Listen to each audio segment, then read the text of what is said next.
E ele abre uma lacuna, eu abro uma lacuna, e agora eu não considero, diga, não considero. O dom espiritual, diga o dom espiritual. Diga o nome escrito no livro da vida. Diga o preço pago na cruz do Calvário.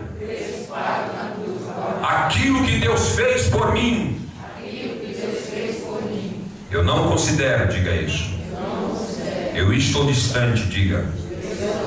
E diz a Bíblia que quando ele menos esperava, veio uma crise naquele lugar. Irmão, o Espírito Santo falou comigo sobre esta crise. Veio uma crise tremenda naquele país. O Espírito Santo falou comigo: legalidade estadual, legalidade federal e legalidade territorial, que não é muito diferente de federal. Deixa eu falar aqui. Os demônios agem por territorialidade, sim ou não? Sim ou não? Os demônios são oniscientes, sim ou não? Não, não. Os crentes têm que saber disso. Demônio não é onisciente. Ele age territorialmente. Tem um território para ele agir.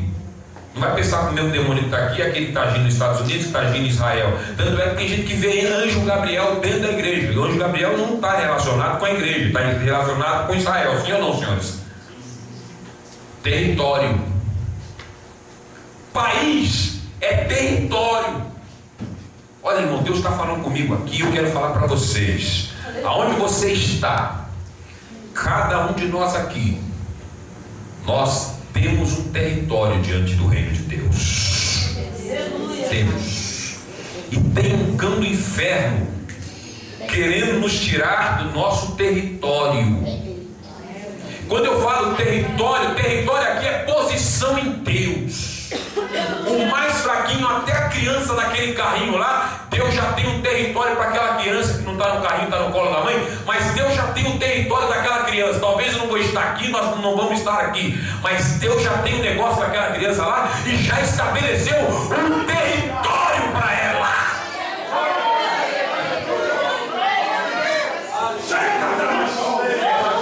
Deus colocou você em um território espiritual.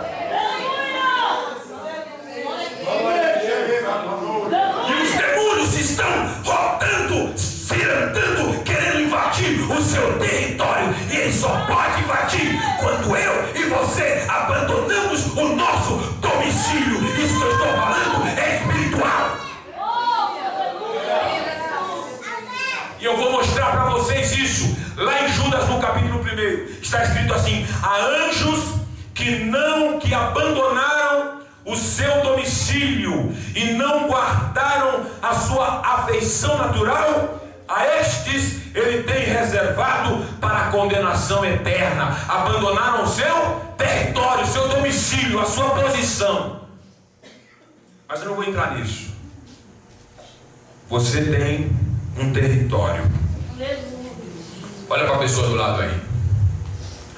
Diga para ela: você tem um território. Agora eu vou falar, você que está falando por falar aí, você tem um território. Você que está falando aí, agora eu vou despertar sua mente aí. Olha para mim. Qual é a sua posição em Deus? Você é crente Maria Mole, que para você tanto faz como tanto fez? Ou você assumiu um comprometimento com o reino de Deus, que haja o que houver, custe o que custar, venha o que vier, mas eu não arredo o pé do meu território, da minha posição em Deus.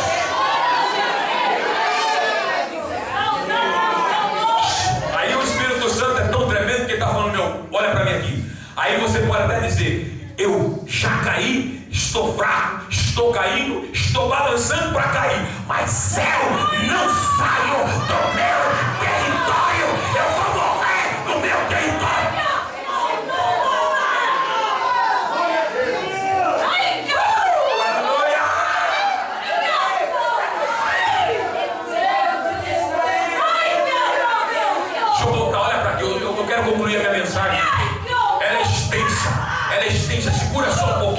pegar fogo. Olha aqui, olha aqui. Território. Veio a necessidade. Olha o que o Espírito Santo me falou hoje à tarde. A necessidade, a crise. A crise está relacionada com perdas. Olha para mim aqui. Crise está relacionada com perdas. Uma empresa, quando entra em crise, ela só entra em crise porque ela está possuindo, ou ela tem, ou ela está acontecendo no seu quadro de trabalho, no seu quadro financeiro, perdas. Veio a crise, perdeu tudo, gastou, ele torrou tudo. Ele não valorizou, ele não considerou a herança, gastou, pintou e bordou, para ser mais claro. Aí veio a crise.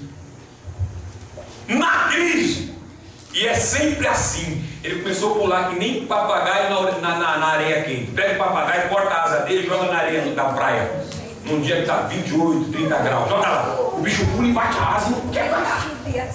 E assim é o crente quando ele sai da presença de Deus.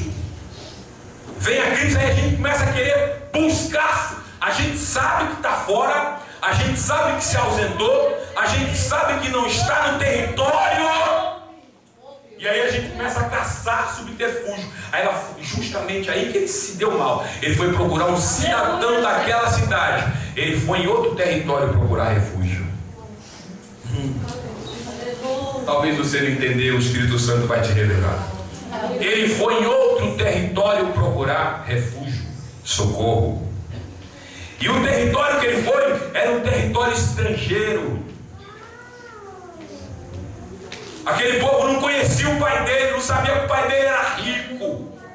Aquele povo não tinha ideia de que o pai dele era cheio de funcionários, fazendeiro, o homem tinha do bom e do melhor. Os funcionários do pai daquele moço lá comia do bom e do melhor, se vestia na melhor roupa, tinha a melhor casa para morar.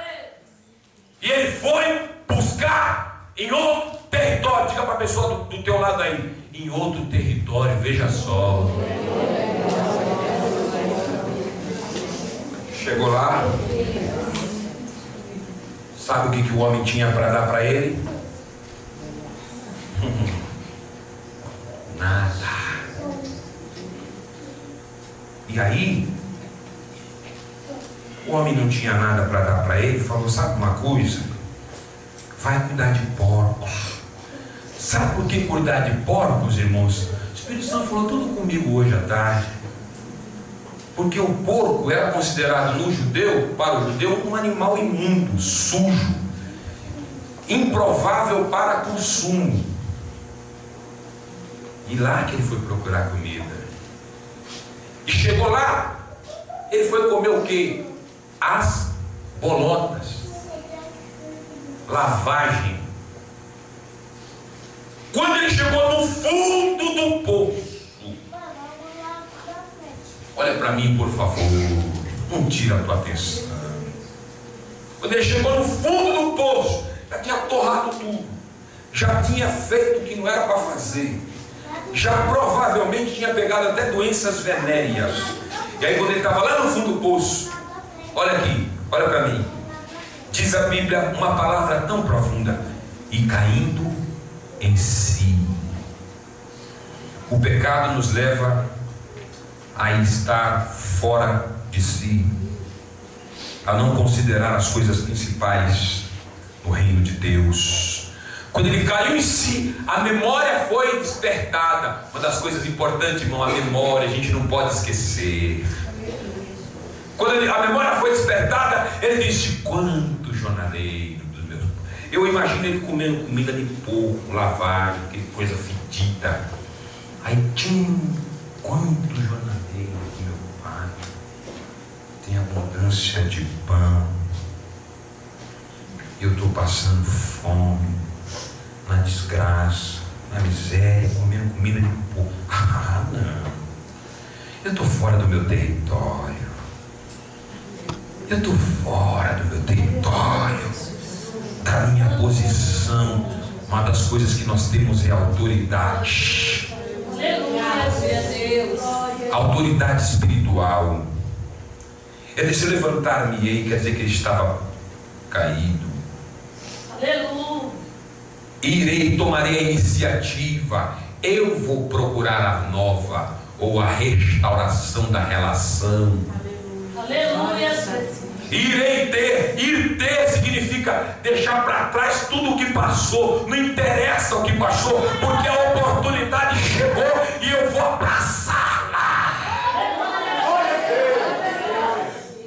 Eu vou tomar a iniciativa, eu vou até ele.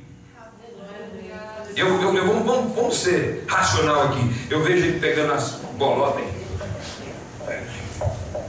Quando ele lembrou de quem ele é, falou: que nojo. É assim. O homem caído, ele não considera, irmão, as coisas de Deus. Ele não considera as bênçãos de Deus. Eu não considero, nós não consideramos, nós nos esquecemos até. O pecado é tão sutil, irmão, que ele nos faz esquecer da graça de Deus, do amor de Deus. O pecado é tão violento que ele nos mostra que ele é importante e que a graça de Deus na minha vida, na sua vida, não tem valor nenhum.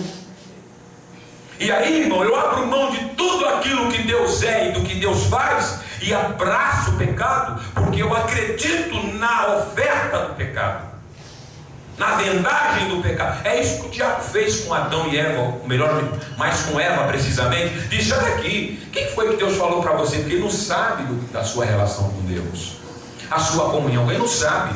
Ele sabe o que nós falamos, mas ele não sabe. E aí a mulher muito boba: mas que se nós comermos da árvore que se encontra no meio do jardim, embora as duas estavam no meio do jardim, no mesmo lugar praticamente, e ele diz: mas ele sabe que se vocês comerem, vocês vão ser que nem ele, conhecedor do bem e do mal. A oferta foi boa e Eva abraçou, falou: opa, eu vou ser que nem Deus, é minha, tá aqui, dá pra cá, vou comer e vou dar portão. Porque o pecado tem o poder de nos seduzir e nos tentar provar que a graça de Deus não vale nada e que melhor é viver o momento. Eu ouvi um crente dizer assim: eu já estou com tal idade, eu vou aproveitar porque eu já estou chegando no final da vida e vou deixar o evangelho. Desse jeito eu ouvi essa palavra, porque o pecado havia seduzido e apagado a glória da salvação e da graça de Deus, e foi e se arrebentou, perdeu tudo, hoje está vivendo em necessidade. Então o pecado seduz. Diga para a pessoa do lado: cuidado que o pecado seduz.